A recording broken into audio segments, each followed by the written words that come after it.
여러분 반갑습니다. 자, 우리 이제 조선 마지막 남은 거 한번 마무리 지어 보도록 할게요. 이제 지금 감기 기운이 있어가지고 코를 좀 먹더라고 좀 양해 부탁드립니다.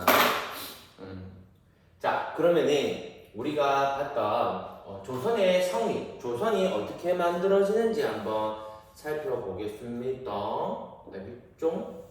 자, 우리 일단은 이 고려 말의 상황을 한번 살펴봐야 되거든요. 자, 그래서 고려의 흐름을 쌤이 어떻게 정리했냐면, 고려는 총 5단계로 나눌 수 있다고 한 거 기억납니까? 5개로. 자, 그래서 918년에 나라가 만들어졌을 때 총 5개로 나눌 때 가운데 되는 분기점이 뭐다? 1170년에 일어난 무신 전변을 기준으로 삼는다. 그래서 요 앞부분을 고려 전기, 뒷부분은 고려 후기라고 한다고 했습니다. 맞죠? 자, 그 상황에서 다시 이 반을 나눌 때 이 고려 초기 같은 경우에는 어떻다? 고려가 아직까지 안정화되기 전의 상황이죠. 그래서 아직까지 불안정하고 왕권이 확립되기 전에 뭔가 고려라는 틀이 만들어지기 전의 상태를 뜻했고, 어느 왕을 기점으로 뭔가 체제와 틀이 완성되는 요 성종을 기점으로 해서 이제부터 고려의 안정기라고 볼 수 있는 고려 중기로 넘어간다고 배웠습니다. 맞죠? 근데 이때 당시에 몽골 귀족애들이 워낙 여러 가지 썩은 문제들이 발생했음에도 불구하고 얘들이 그런 개혁의 의지가 없었고, 그의 결과 뭐다? 1170년에 무신들이 지금 군인들이죠. 정변을 일으키는 사건으로 역사 속에서 이제 무신이 집권하는 무신 집권기로 넘어간다 했습니다. 자, 근데 문제점이 뭐냐면 요 맨 마지막에 다시 누가 쳐들어옵니까? 요 맨 마지막에 이 몽골이 그때 당시에 13세기에 쳐들어오게 되고, 자, 그래서 이 무신 집권기도 무신이 집권하던 요 기간도 이제 역사 속에서 사라지는 걸 배웠습니다. 자, 그 다음에 우리는 결국에는 몽골을 열심히 방어했지만 항복하게 되고 원간섭기로 넘어가게 되고, 요거를 나중에 14세기가 넘어가면서 이 영원할 것 같은 이 몽골도 흔들리기 시작하죠. 그래서 원이 가장 강했다가 이제 원나라가 점차 힘이 빠지기 시작하는 고려 말기까지 해서 총 5가지 상황으로 이렇게 나누어 봤습니다. 맞죠? 그때 제일 중요한 거 2가지. 첫 번째는 뭐였습니까? 이때 중요했던 거 첫 번째는 지배층을 반드시 살펴봐야 됩니다. 지배층.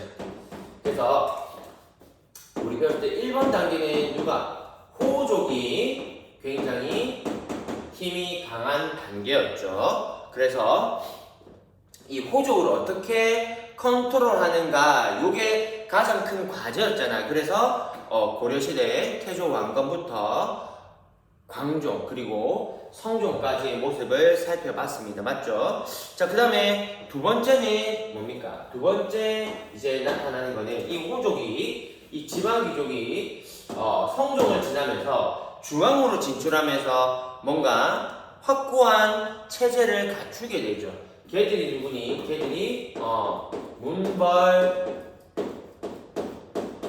귀족이었고, 얘들의 특징 3가지를 우리 배웠습니다. 맞죠? 첫 번째 음서와 그 다음에 경제적으로 공운전 그리고 폐쇄적 결혼을 통해서 자기의 그 특권을 계속 유지하려고 했던 애들이고, 그러다 보니까 보수적으로 변하고, 그 결과 왕보다 훨씬 더 힘이 강해지는 문제점들이 등장했죠. 그 사건이 뭐야?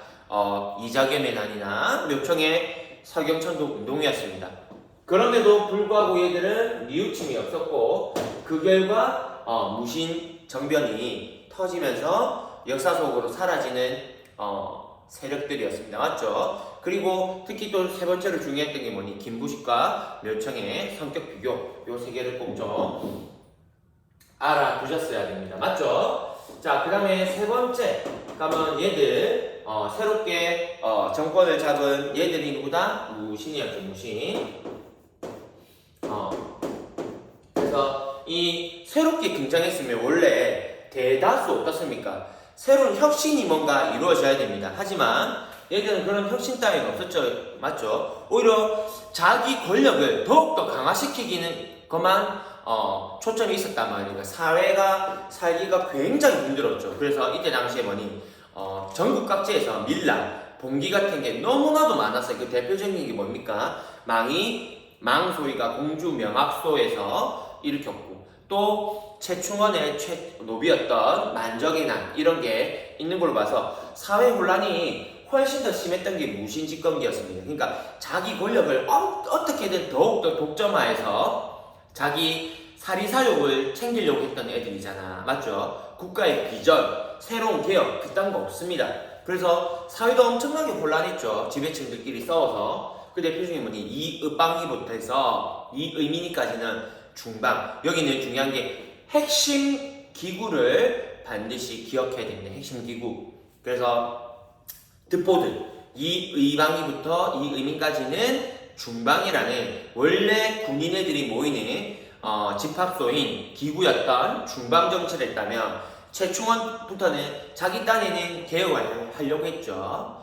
근데 사실 이 개혁이라는 또 뭐였니? 자기의 권력을 더욱더 공고히 다지는 거였어. 그래서 정치적으로는 교정공합, 자기를 지키기 위해서. 왜? 그때 너무 하극상이 많이 일어났으니까. 그래서 자기를 지키기 위해서 도방, 맞죠? 교정도감과 군사기구로 도방을 설치해서 권력을 훨씬 더 키웠고, 나중에 얘는 밑에 사람한테 죽이면 안 당하고 자기 아들한테 물려주죠. 그래서 최우 때는 여기 더하죠. 그래서 교정도감에다가 자기가 만든 전방까지, 인사권을 장악하는 전방까지, 그리고 이 도방에다가 뭐까지, 처음에 야별초에다가 나중에 세계로 늘어나는 삼별초까지 해서 엄청난 이 최씨 정권 60년간 지속되는 최고의 그 권력을 누리게 됩니다. 하지만 이 최후 말년에 누가 쳐들어오면서, 이 몽골이 쳐들어오면서 점차 이 무신도 이제 역사 속에서 사라지게 되죠. 자, 그래서 네 번째 같은 경우에는 이제 결국에 우리나라는 몽골의 침입을 막아내지 못하고 원나라 간섭기로 들어가게 되고, 이때 당시에 뭐니 나라를 팔아먹는 애들이 누구니 권력에 아부하는 족속이라 해서 이 권문세족이 나타나게 되었죠. 맞습니까? 얘들은 특징이 뭐였어? 일단은 엄청나게 넓은 토지, 대농장과 수많은 노비들을 가지고 있던 애들이었고, 그 결과 나라가 급격하게 더욱 힘들어지죠. 맞죠? 왜?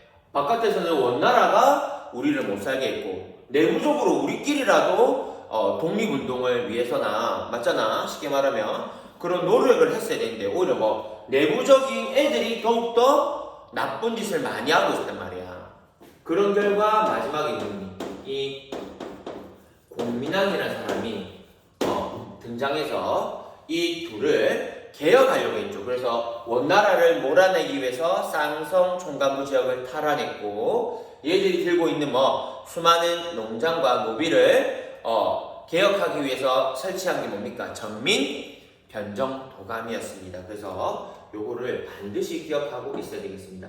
자, 그 결과 자기는 또 혼자서 할 수 없죠. 이 권무세족과 대항하기 위해서는 왜? 얘 뒤에는 뒷배에는 원나라라는 어마무시한 국가가 있었기 때문에 얘들과 싸우기 위해서 새롭게 공민왕이 데리고 온 애들이 누구니? 그게 자신의 능력으로 올라온 이 신진 4대부 친구들이었습니다. 맞죠? 그래서 앞에 있는 이 귀족애들과 이 신진 4대부는 이름부터 4대부기 때문에 얘들아 전혀 스타일이 다른 애들이. 4대부라는 뜻 자체가 뭐냐면은 공부, 과거를 통해서 올라온 애들이야. 즉 앞에서 이 아빠백, 음서 이런 걸 통해서 올라온 이 특권을 모두 다 누린 애들이 좀 스타일이 또 다른 거죠. 그래서 과거와 이 고려 말에 원나라에서 들여온 최신 학문인 성리학으로 세상을 새롭게 바라보는 친구들이 신진 사대부 친구들입니다. 그래서 이 특징을 꼭 좀 알고 있어야겠어. 지배층. 자, 그 다음에 또 중요한 게 뭡니까? 또 하나가 두 번째가 이 대외관계죠. 대외관계. 이 대외관계 같은 경우에는 호족이 집권할 때는 누가 쳐들어왔었냐면은 거란이 맞죠? 3번이나 침입하는 사건이 벌어진 거 기억납니까? 그 중에서도 가장 중요했던 게 1차 때 누구? 1차 때 서희라고 볼 수 있죠. 서희. 그래서 서희가 나중에 싸우지도 않고 토크 맞죠? 디스 배틀 해가지고 완전 이겨버리잖아. 그래서 차지하는 겁니다. 압록강 동쪽에 6개의 주, 그래서 강동 6주를 차지하는 걸 배웠고, 그 결과 우리는 거란과 이제 친선 관계로 돌아섰어야 돼. 하지만 그 약속을 안 지키고 나중에 최종 3차까지 이 거란 이 요 나라가 쳐들어오게 되죠. 그죠? 자, 그래서 이때 당시에 강동 6주 중에 하나였던 어디서 귀주에서 싸우게 되고, 맞죠? 여기서 강감찬이 건의한 거죠. 강감찬이 얘들은 또 쳐들어올 수 있습니다. 그래서 얘들을 방비하기 위해서 뭘 만들어야 된다? 거란을 방어하기 위해서 천리장성을 쌓게 되는 겁니다. 알겠죠? 자, 두 번째, 이 문벌 귀족 때는 또 누가 쳐들어오냐면 여진족이 이제 침입하게 되죠. 여진족이. 자, 근데 요때는 이제 처음에는 우리가 완전히 손을 봐주죠. 그 손 봐준 사람이 누구냐면 윤관이 새로운 군대. 눈에는 눈, 이에는 이다. 얘들이 이 여진족은 유목민족이기 때문에 12세기에 말을 잘 탔단 말이에요. 그러니까 우리도 말타는 기마병을 만들어야 된다 해서 기마병 중심의 새로운 특별한 부대인 별무반을 창설하게 되고, 그 결과 뭡니까? 그 결과 초기 때는 나중에 이 동북 지역에, 우리나라 동북 지역에 9개 성을 축조해서 완전히 얘들을 이 여진족을 몰아내는 성과를 거두었죠. 하지만 나중에 이 여진족 애들이 자기가 잘못했다고 빌면서 우리나라는 다시 반환해주게 돼요. 하지만 그 이후에 얘가 이 여진족이 훨씬 더 힘이 강해져서 금나라라는 나라를 세우고, 이때 상황이 완전히 바뀌죠. 12세기에 전 세계 1인자가 금나라가 되면서 우리나라는 얘들이 요구하는 어떤 거 4대 요구를 상황이 바뀌었다. 즉 4대, 이 군신관계 위아래라고 말하는데 4대를 갖다가 결국에는 수용하게 됩니다. 되겠죠? 그 4대 요구를 수용한 사람이 이자겸과 김부식이고, 그 반대편에서 우리는 고구려를 계승했을 때 끝까지 금나라를 정벌해서 싸워야 된다는 입장이 묘청이었습니다. 맞죠? 자, 그 다음에 요 무신에서 무신 끝에서 이 권문서죠. 요때는 무신 요 끝에는 누가 쳐들어옵니까? 요때는 13세기에 이제 몽골이 쳐들어오게 되죠. 몽골이 침입해오게 됩니다. 우리나라에.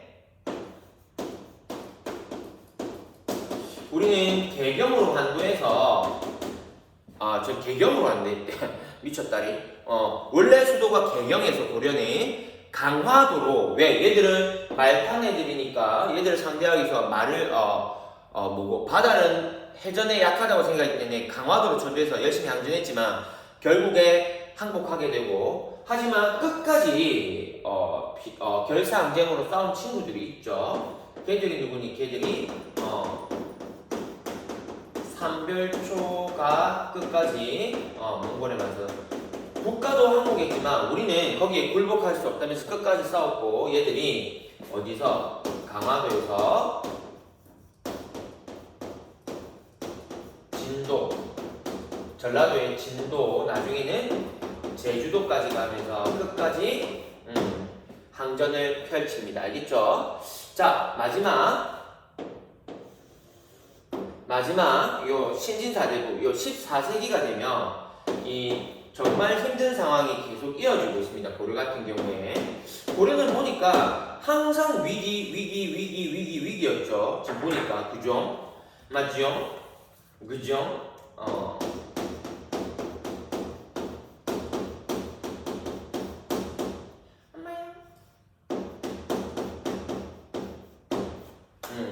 자, 그래서 14세기가 되면 이 중국도 변화돼서 이 원명 교체기라 해서 중국이 혼란한 상황이 됩니다. 자, 그러면서 우리나라의 위쪽에는 누가 이 홍건적이라는 빨간색 티를 갖추어 입은 도적대가 침입하고요.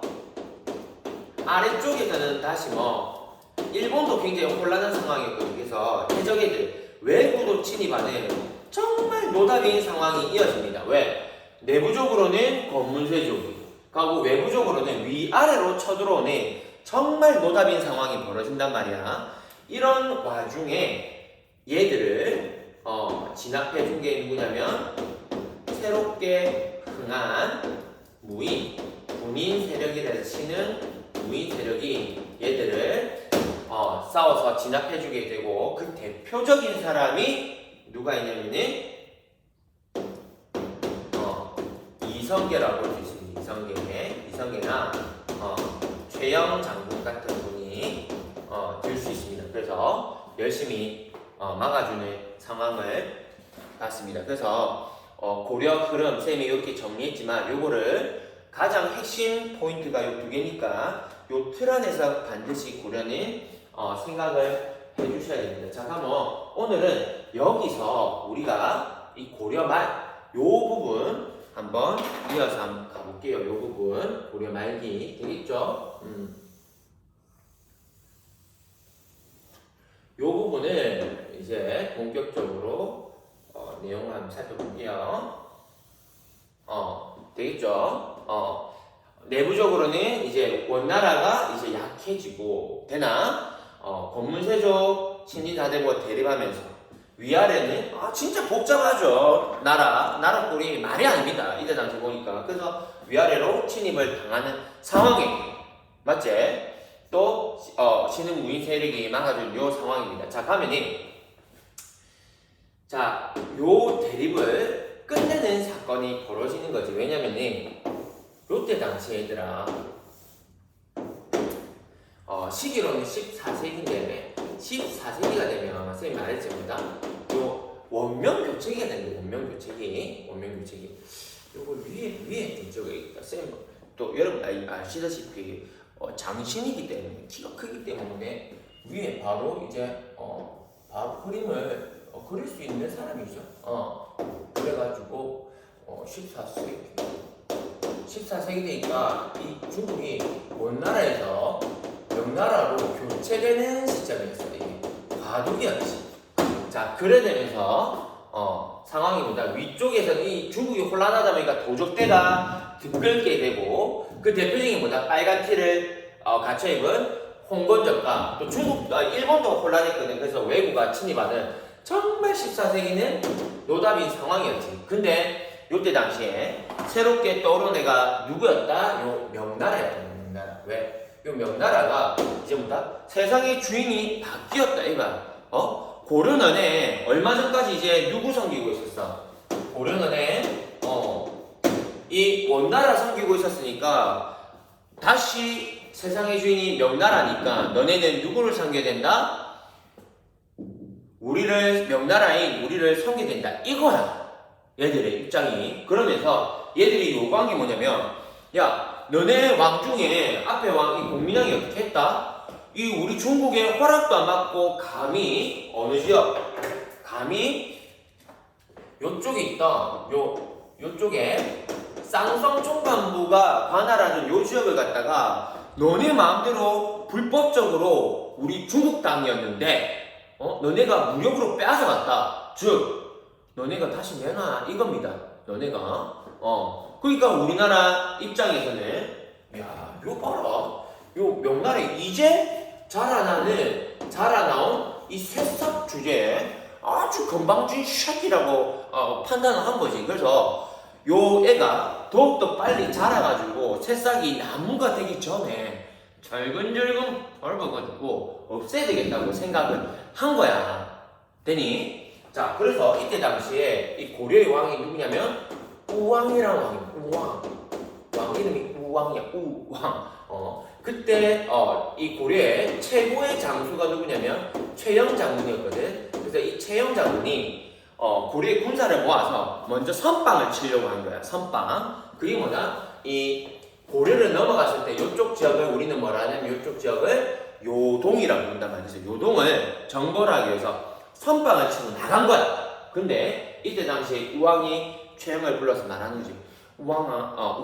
우왕이 영을 불렀지. 최영 장군, 이 장군이 가면 누가 내 지켜줘? 나 불안해. 궁궐에 난 믿을 사람 없는데 최영 네가 안 지켜주면 나 너무 불안해. 가지마 막 이랬단 말이야. 그래서 최영이 마음이 약해집니다. 그래서 대신에 자기가 안 가는 대신에 누구를 이 자기 밑에 또 굉장히 능력이 있다 이 이성계를 불러다가 말한 거지. 그러면 왕님 제가 안 가는 대신에 제가 가장 믿는 동생 오른팔인 이 성계를 시켜가지고 제가 이 요동을 정벌하도록 시키겠습니다. 그럼 얘는 반드시 갈 겁니다. 이랬는데 뜻밖의 대답이 돌아오죠. 이성계가 뭐다? 형님 그거 안 됩니다. 노답이에요. 절대 안 돼요. 이런 식으로 반응이 나온단 말이에요. 그래서 이 이성계 같은 경우에 개빡치게 되고요. 이성계를 최영 같은 경우에는 믿었던 이성계가 그렇게 나오니까 빡쳤겠지. 야, 네가 안 간다고 그럼 누가 가? 네 안 가잖아. 그럼 네 가족들 내가 다 죽일 거야. 그니까 말 듣고 당장 떠나 이래 된 거지. 그래서 이성계 같은 경우에는 자기 가족들이 인질로 잡혀 있는 상황에서 거절도 할 수 없죠. 그래서 얘가 이제 이성계 최영이 시킨 대로 요동 정벌에 나서게 되는 거야. 근데 얘들아 요 앞에 요 부분만 확대를 하면 요때 당시에 요 앞에 흐르는 요 강이 뭐냐면 요 강이 압록강인데 이 압록강에 보면 강 한가운데 있잖아. 섬이 하나 있습니다. 이 섬 이름이 뭐냐면 압록강에 있는 이 섬이 위화도라는 섬이야. 위화도. 이 위화도라는 섬인데 이제 이 위화도까지 와서 여기서 한 번만 더 지나가면 이제부터 중국이랑 전면전을 하는 거야. 전쟁을. 국경을 넘어서 진짜 전쟁을 하는 거야. 그 전에 이성계가 봤을 때는 아무리 생각해도 이건 안 되는 거야. 그래서 내가 마지막으로 최영 장군한테 편지를 쓴 거야. 제가 그냥 가기 싫다는 게 아니고 형님 말 좀 들어보이소. 이건 진짜 안 되는 상황입니다. 자, 그래서 이때 당시에 유명한 게 사불가론이란 사불가론.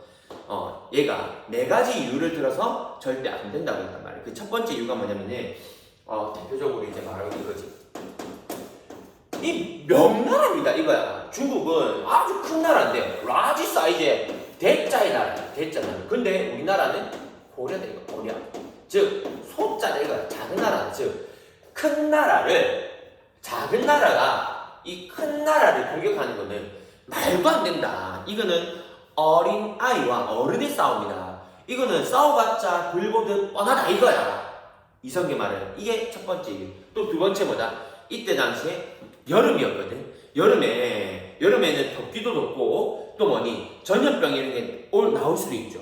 거기다가 여름에는 얘들아 농번기야. 열심히 농사 지어야 되는데 군사를 끌고 가가지고 이렇게 전쟁을 벌이면 한해 농사가 망친다 이거야.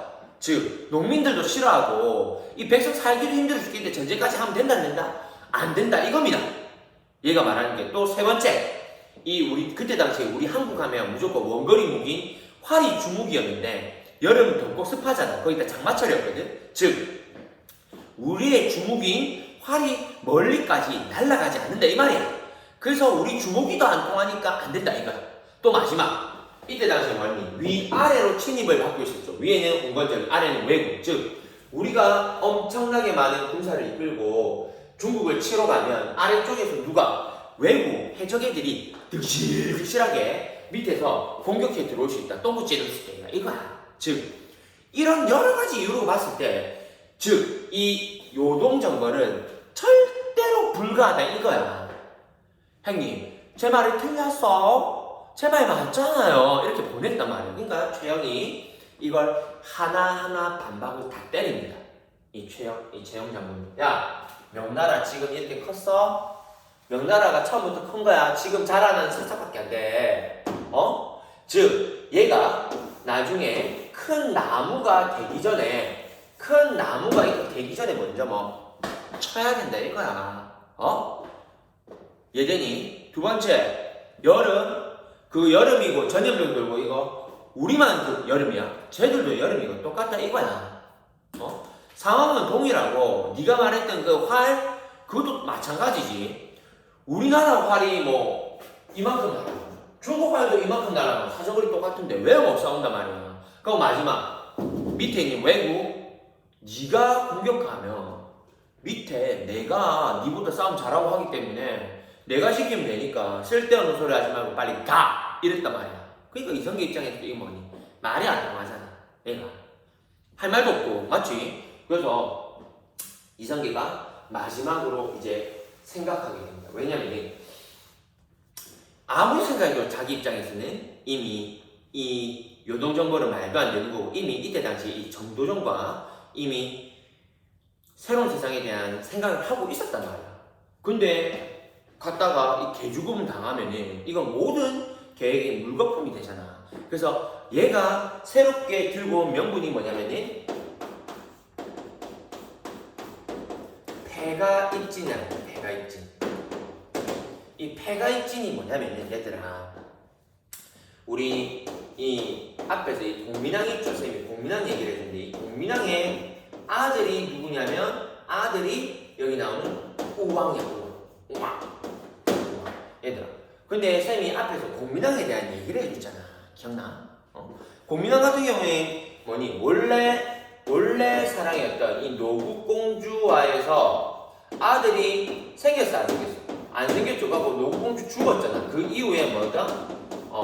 이 새 왕비를 드렸지만 이 공민왕 같은 경우에는 어땠어? 이 노국공주 이후로는 여자를 거들떠 안 받잖아. 오히려 남자를 사랑하고 뭐 그런 독특한 취향을 가지신 분이었잖아. 맞지? 근데 얘들아 생각해봐. 분명히 공민왕은 새 왕비를 사랑하지 않았어. 근데 이 공민왕한테서 새로운 아들이 태어났다. 이 말이 안 되는 상황이었잖아, 얘들아. 그래서 이때 당시에도 여러 가지 썰이 있었어. 그래서 이 우왕 같은 경우에는 뭐다? 원래 국무총리였던 신돈의 아들이다. 등등 해서 엄청나게 수많은 이 웅성웅성거림이 많았단 말이야. 왜? 공민왕 분명히 이 새 왕비랑 잠자리를 가지지 않았는데 아들이 생겼다. 얘는 대체 누구시라 이거네. 얘는 알 수가 없는 자식이다 이거지. 그래서 이때 당시에 이 이성계가 말한 게 이거야.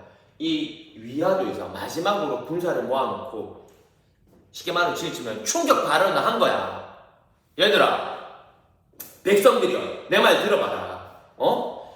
이제부터 앞으로 요 위화도에서 이 강을 건너면 이제부터 중국이랑 전면전이다. 이 전면전에서 우리는 분명히 뭐다? 이 명나라랑 싸워서 하면은 이 개죽음밖에 안 될 거다. 맞지? 그 개죽음을 너네가 선택할 거냐? 아니면은 내가 충격 발언을 하겠다. 그게 뭐다? 너희가 모시고 있는 공민왕이 아들이라고 생각하는 이 우왕은 사실은 뭐다? 공민왕의 아들이 아니다 이거야. 공민왕의 아들이. 얘는 누구의 아들인지 알 수가 없다. 즉 너네가 중국을 쳐서 이 개죽음을 당할래? 아니면은 나를 도와서 이 가짜 왕을 폐위시키고 진짜를 올릴래? 물어봤다 이겁니다. 이 위화도에서. 그러니까 당연히 백성들 입장에서는 승산도 없는 중국을 치는 것보다 명분이 있는 다시 돌아가서 자기 국가를 위해서 가짜를 폐위시키고 진짜를 올리는 이 명분이 훨씬 더 와닿잖아. 그래서 이 백성들의 호응을 얻게 되고 그 결과 이 위화도에서 다시 유턴해서 돌아오게 되는 겁니다. 이 사건이 그 유명한 위화도 해군 사건입니다. 그래서 이 이성계가 이 군대를 이끌고 와서 수도인 개경에 가서 이 우왕을 갖다가 폐위시키고 이 고무세조 애들을 작살내게 되는 거야. 그러면서 이 정치적으로 모든 권한을 이 신흥 무인 세력 이성계와 그때 당시 정도전 이 신진사대부가 정권을 잡게 된 겁니다. 이 패가입진 이 논리를 가지고. 그래서 예전이 쌤이 너무 야한 얘기 그런 얘기만 하려고 했던 게 아니고 이게 다 이유가 있어서 쌤이 이 얘기를 해드렸던 거예요. 이해됩니까? 자, 그 결과 요 정리를 하면 엄청난 사건이 지금 벌어진 거지. 무슨 사건?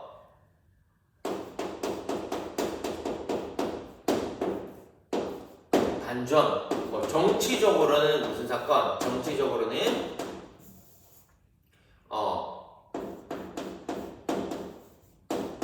위화도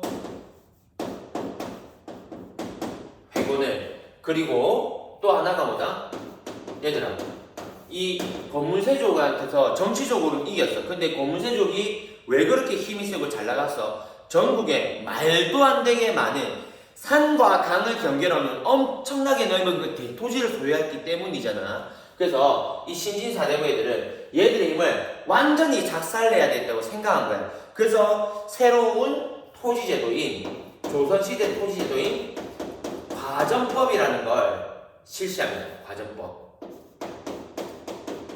그래서 이 과전법이라는 것보다 전국에 있는 권문세족의 토지를 모두 다 몰수해서 모두 다 몰수해서 신진사대부한테 주는 제도가 이 과전법이에요. 과전법. 이 조선 가서 배우게 될 건데 요 두 개혁을 통해서 결국에는 완전하게 누가 이긴다? 완전하게 이제 권문세족은 역사 속에서 사라지게 되고 누구? 신진 이 사대부가 완전한 승리를 거두게 되는 겁니다. 요 두 개 때문에 정치적 위화도 회군과 경제적으로 토지제도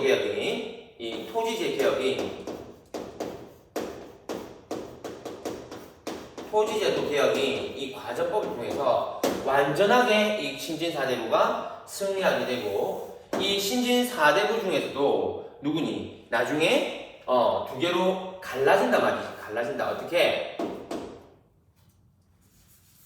생각의 방향이 달랐죠. 뭐로? 급진파 신진사대부. 그 대표적인 사람이 누구다? 이 정도전으로 이루어지는 급진파 신진사대부와 그래도 고려를 유지한 채 우리 개혁을 이어나가자는 온건파 신진사대부인 정몽주로 나뉘게 되고 이 급진파는 생각이 말 그대로 낡은 고려는 답이 없다. 아예 완전히 뒤엎고 새롭게 시작하자는 급진파였고 조선을 공격하자는 세력이었고 얘들은 온건파는 어떠니? 그래도 500년에 된 우리나라 우리 조국을 어떻게 없애? 그래서 고려를 유지하자는 온건파로 나뉘게 되는데 역사에서는 누가 승리합니까?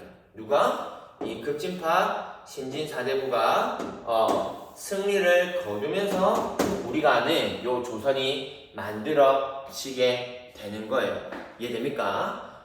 그래서 요 고려 말의 상황을 쌤이 한번 설명해 볼게요. 정리하면은 별건 없어요. 지금 뭐다? 이 고려 말에 뭐니? 위쪽에서는 홍건조가 아래쪽에서 왜구가 침입하는 상황이었고 맞죠? 내부적으로 뭐다? 이 권문세족의 횡포로 나라가 개판이었단 말이야. 나라가 개판. 되겠죠? 그러다가 이 국민당이 개혁도 시도하고 했으나 결론적으로는 실패하는 상황에 이르죠. 그러니까 쉽게 말하면 1라운드는 진 거야. 신진사대부가 졌지만 나중에 이 원명교체기 때 명나라가 말도 안 되는 무리한 요구를 이 천령 이국당 이 쌍성총과부 지역을 내놔라 이런 식으로 엄청나게 말도 안 되는 무리한 요구를 하니까 우리나라에서는 뭐 했어? 이 본때를 보여주겠다. 우리가 먼저 선빵을 치자는 요동 정벌을 하게 됐고 그 상황에서 뭐다?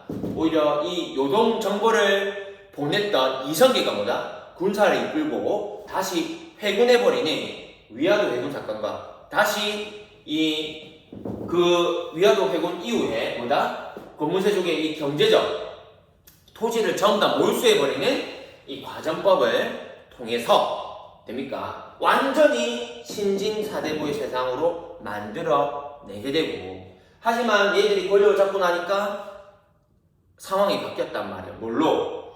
이제 신진사대부 내에서도 아예 새롭게 시작하자는 급진파 신진사대부가 맞죠? 그냥 고려를 유지한 채 문제점만 개선하자는 온건파 신진사대부가 대립했지만 여기서 또 한 번 승리자 누구다? 급진파가 이기게 되면서 새로운 세상인 조선이 건국하게 된단 말이야.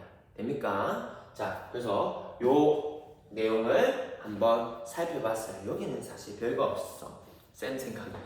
에피소드 이야기를 쭉 길게 했지만 되겠습니까? 자, 그래서 요거하고 중요한 건 51페이지야. 그래서 이 고려 다음에 조선은 어떤 나라인지 이제 한번 고려의 통치체제 우리 마지막으로 한번 배워보도록 할게요. 알겠죠? 쌤이 감기 때문에 코를 너무 훌쩍훌쩍거리고 이래가지고 너무 정신없이 수업한 것 같은데 좀 깔끔하게 정리가 되었으면 하네요. 여러분 수고 많으셨습니다.